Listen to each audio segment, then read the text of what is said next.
పేరు? శిరీష. ఏం చేస్తుంటారండి? హోటల్. ఎలా ఉందండి మీ నియోజకవర్గం ఎమ్మెల్యే పనితీరు, నియోజకవర్గ అభివృద్ధి కానీ?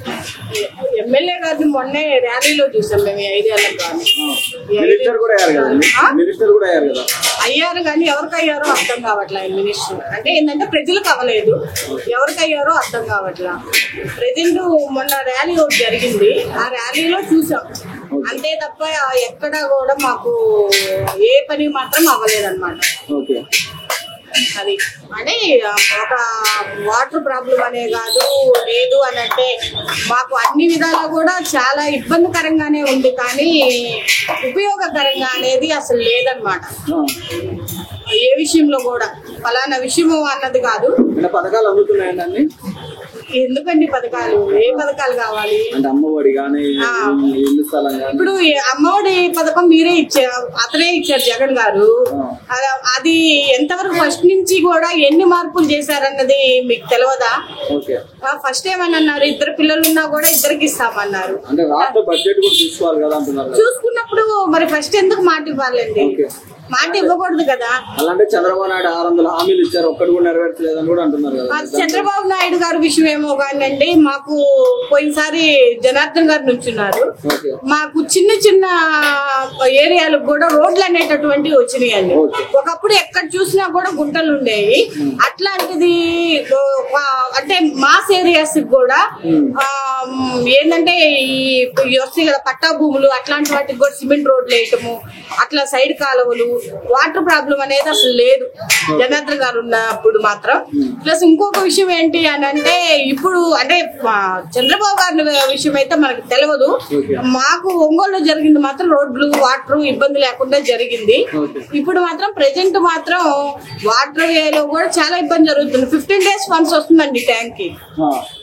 ఇంకొక విషయం ఏంటి అని అంటే, మాకు ఇక్కడ వచ్చేసేసి ఈ ఏరియాలో మాది హోటల్ అండి. అంతకు ముందు అయితే ఏంటంటే ప్రశాంతంగా ఎవరైనా డ్రింకర్స్ అది తాగినా కూడా సైలెంట్ గా వెళ్ళిపోయేవాళ్ళు. కానీ జగనన్న గారి మందు తాగినందువల్ల మాత్రం మాకు రోజు 20 మందిని బయట వేయాల్సి వస్తుందండి. అది ఆ తేడా బాగా వచ్చింది.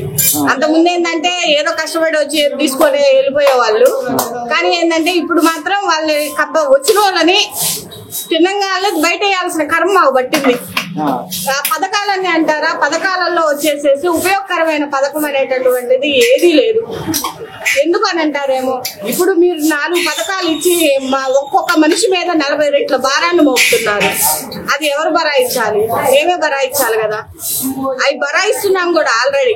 కరెంటు బిల్లు అంత ముందు మాకు 2000 వచ్చేదండి, ఇప్పుడు ఇదే హోటల్కి 2000 వచ్చేది, ఇప్పుడు 3700 వస్తుంది కరెంటు బిల్లు. గ్యాస్ సిలిండర్ వచ్చేసి 700, ఇప్పుడు మేము 1150 ఎక్కడ పెంచారు సార్? 10 రూపాయలు పెంచితేనే అమ్మో ఇంత అంటున్నారు. ఇప్పుడు అంత ముందు వచ్చేసేసి 20 రూపాయలకి 3 ఇడ్లీ ఇచ్చాము, ఇప్పుడు నీకేమో 30 రూపాయలు 3 ఇడ్లీ అంటే ఇంత అని అంటున్నారు. దానివల్ల మాకు వచ్చేటటువంటి పావుల వేడ తగ్గిపోయి చాలా ఇబ్బందులు పడుతున్నాం. మనం పెంచితే అందరూ పెంచాలి కదండి. తక్కువ ఉన్న కాడే చూసుకుంటారు కానీ అన్ని మన కాడికి వచ్చి ఇది చేయరుగా. పథకాలు అనేటటువంటి మాత్రం ప్రజలు మాకు ఇంకొక పథకం కూడా వచ్చిందండి. మా పిల్లలు 2 బీటెక్, 2కి వచ్చేసేసి ఫ్రీ రీఇంబర్స్మెంట్ వస్తుంది. మా 2 పిల్లలకి కరోనాలో వెళ్ళారు క్లాసెస్, ఆన్లైన్ క్లాసెస్కి వెళ్ళారు, ఇంట్లో అన్ని జరిగినాయి, కానీ మాకు 50,000 ఎగ్గొట్టారండి. ఎక్కడ వస్తున్నాయండి పథకాలు? కరెక్ట్ గా రావట్లేదు కదా, అవి కూడా కరెక్ట్ గా రావట్లేదు. దానివల్ల మాకు ఎటువంటి ఉపయోగం లేదు. నెక్స్ట్ ఈ యొక్క నియోజకవర్గం ఎమ్మెల్యే వద్దు, పైన ఉన్నటువంటి జగనన్న వద్దు, ఏమీ వద్దు. నా ఉద్దేశం ప్రకారం వీటన్నిటికన్నా రాష్ట్రపతి పాలనే నయం అనిపిస్తుంది. మీ పేరు? ఏం చేస్తుంటాను? ఓకే. వాలంటీర్ వ్యవస్థ బాగుంది. ఓకే. పింఛన్ తీసుకోవాలంటే క్యూలో నిలబడేవాళ్ళు, నుంచి అంతవరకు క్యూ ఉంటే పుస్తకాలు వర్షాలు పెడితే పిలిచి 4-5 రోజులు పట్టేది.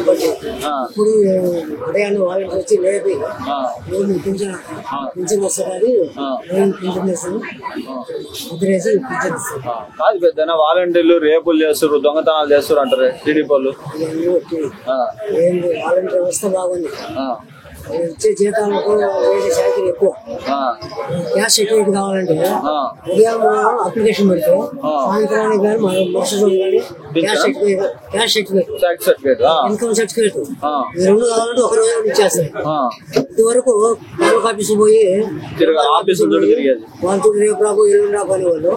ఎంతో లేకుండా వ్యవస్థ బాగానే ఉంది. ఆరోగ్యశ్రీ బాగానే ఉంది. ఆ నాన్నలు పెట్టిన పథకాలు ఏమి పోకుండా చూసా తప్పకుండా పాటిస్తున్నారు. అందరికి ఇవ్వట్లేదు, కొంతమందికి ఇస్తున్నట్టు, కొంతమంది పొలము మతము చూడకుండా అందరికి ఇవ్వమని చెప్పాడు. ఓటు వేయని వాళ్ళకి కూడా